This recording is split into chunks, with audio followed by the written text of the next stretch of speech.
정치권의 관심 뉴스들 진단해보는 나이트 포커스 시간입니다. 오늘 김용태 전 국민의힘 최고위원, 김상일 정치평론가 두 분과 함께하겠습니다. 안녕하십니까? 안녕하세요. 예, 오늘 이제 세 가지 주제를 좀 다뤄보도록 하겠습니다. 가상화폐, 그리고 또 윤석열 대통령의 장모, 구속의 후폭풍, 또 마지막으로는 풍수지리 전문가가 함께했던 공간 이전 문제들. 자, 이 세 가지를 다 좀 짚어볼 텐데요. 먼저 가상거래 문제부터 좀 짚어보도록 하겠습니다. 이게 국회 윤리자문심사위에서 코인 거래 경험이 있는 신고한 의원 이제 11명에서 살펴본 거예요. 네. 그중에서 5명 정도는 이게 좀 문제가 있다, 이해 충돌 소지가 있다 이런 얘기인 거예요. 그러니까 본인의 뭔가 법안이라든지 상임이라든지 이런 게 코인과 관련이 있을 가능성이 있다는 얘기인 거죠. 일단 아직 거래에 해당되는 의원분들이 어떠한 종목을 갖고 있었는지가 공개되진 않았기 때문에요. 예. 그렇게 보기보다는 일단 예. 자문위에서 예. 이해충돌의 소지가 있다라고 본 요건은 첫 번째로 이제 코인 거래 금액이 1천만 원 이상, 예. 혹은 거래 횟수가 예. 100회 이상인 분들에 한해서 예. 일단 이해충돌의 의혹을 좀 두고 있는 것 같습니다. 그래서 네. 11분 중에 5분 정도가 좀 해당되는 것 같고요. 예. 나머지 이제 6분 같은 경우는 예. 실제로 가상화폐에 대한 공부라든지 이런 것을 한번 경험 삼아 해봤다 이렇게 해명을 하고 있어서 네네. 사실상 그렇게 해석해도 될 것 같습니다. 지금 아무래도 언론의 관심을 받는 것은 실세로 주목받고 있는 권영세 의원, 그리고 김홍걸 의원도 지금 좀 약간 네. 액수가 나가고요. 뭐 김남국 의원에 대해서는 이미 뭐 워낙 잘 알려져 있기 때문에 네. 먼저 권영세 통일부 장관 좀 얘기를 좀 해볼게요. 네. 금액 자체가 지금 주장하는 바로는 한 4천만 원 정도고 네. 대신 횟수랑 이런 것들 합치면 좀 늘어난다는 그 얘기죠. 네. 예. 근데 뭐 기본적으로 금액이 작다 이거보다는요. 예. 이거를 돈을 벌기 위해서 했느냐, 저는 이게 더 본질이라고 봅니다. 그리고 얼마나 했느냐? 얼마나 예. 했느냐도 뭐 중요하겠지만 예. 본질은 돈을 벌기 위해서 했느냐는 거예요. 왜냐하면 이 코인이라는 분야가 제도 정비가 잘 안 돼 있고 가진 자가 더 많이 돈을 벌 수 있는 구조가 있어요. 네네. 그리고 정보가 많거나 권한이 많으면 더더욱 돈을 벌기 쉬운 구조가 있습니다. 관리가 좀 안 되고 있기 때문에 관리가 안 되고 예. 있습니다.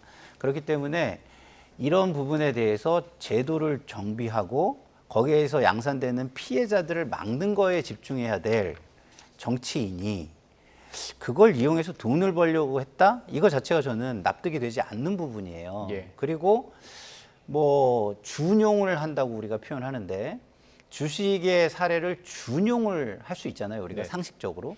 그 준용을 한다는 어떤 생각이 있다면 이런 투자를 할 수 없는 겁니다. 투자. 예. 예. 그런 측면에서 볼 때 그 규모와 빈도가 뭐 기준이 될 수도 있겠지만 그거보다는 돈을 벌려고 했느냐 아니면 정말 그 분야를 알아야 되기 때문에 네네. 입법이나 뭐 이런 거 아니면은 뭐 투자자 민원인 이런 분들을 상대하기 위해서 예. 그냥 그쪽을 경험하고 공부하기 위해 했느냐 이 차이가 저는 가장 중요한 차이라고 좀 생각이 듭니다. 의도를 좀 살펴볼 필요가 네. 있다 말씀하시고 계신데요. 자, 거기에 이제 정치적인 문제고 정치적인 아무래도 공방이 이어질 수밖에 없습니다. 그동안 이 문제와 관련해서 수세에 몰렸던 민주당이 대여 공세에 나섰습니다.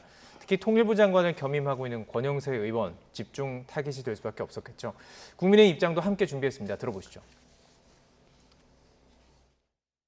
본인의 재직 기간에 남북 관계가 최악의 파탄 지경에 이르는 동안 주무장관 개인의 돈벌이를 위한 가상자산 투자만큼은 차질 없이 진행된 것입니다. 경악할 만한 일입니다.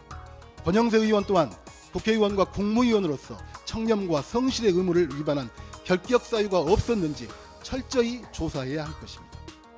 권영세 장관 입장에서 거래 횟수가 많았다는 점은 부담스러울 것 같습니다. 금액적인 측면에서는 일반적인 주식 투자나 코인 투자 속에서 이게 투기성 성격까지 가는 거냐라고 봤을 때는 그 정도의 수준은 저는 아니라고 보거든요.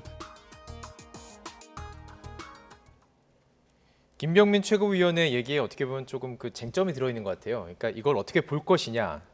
조금 횟수가 많지만 김남국 의원 얘기가 나왔습니다. 같은 선에서 볼 수 없다는 것이고 민주당 입장에서는 뭐가 다르냐 이렇게 하는 거예요. 만약에 의도가 그냥 돈을 벌기 위한 의도였다면 어떻게 들으셨어요?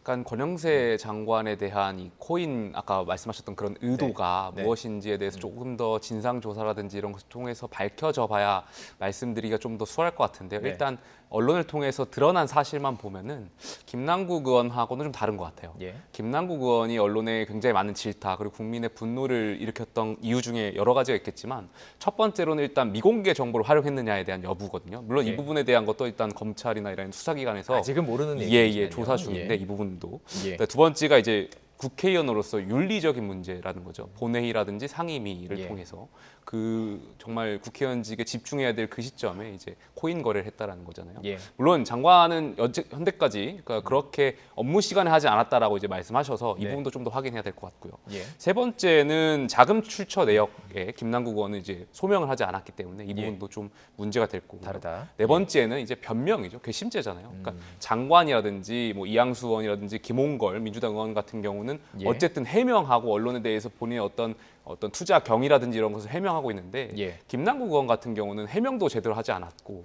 또 그 자문위에 출석해서 두세 번 정도로 코인 거래했는 줄 알았는데 예. 알고 봤더니 200회 상임위 때만 물론 이제 본회의까지 카운팅이 되면 더 많이 늘어나는 것 아니겠습니까? 네네. 그러니까 이게 전반적으로 조금 다른 것 같고요. 일단 지금 11분 중에 5분 이해충돌에 대한 소지 의혹이 있는 5분에 대한 좀 더 자세한 어떤 진이나 이런 것이 좀 나온다면 그때 예. 좀 더 말씀드릴 수 있을 것 같습니다. 맞습니다. 그렇게 지금 어느 기간에 어떻게 거래가 됐는지 그 김남국 의원 같은 경우는 그 지갑 자체가 약간 네. 공개 형식으로 됐기 때문에 많은 이제 전문가들이 추적을 할 수가 있었고 네.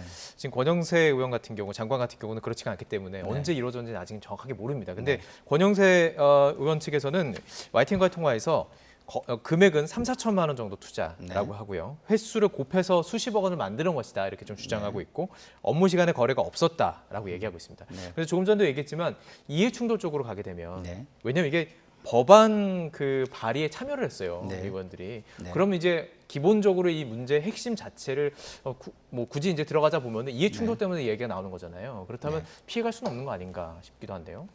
그러니까 일단은 뭐 이해충돌 부분을 보면 예. 가상자산 그 과세 유예 법안에 이제 공동 발의를 했기 때문에 네. 이해충돌의 소지가 있는 것이고 네. 그 소지에 대해서 살펴봐야 하는 것이죠. 예. 그렇지만 본질적인 걸로 다시 돌아간다면 제가 예. 말씀드린 것처럼 김남국 의원과 비교하면 다르죠.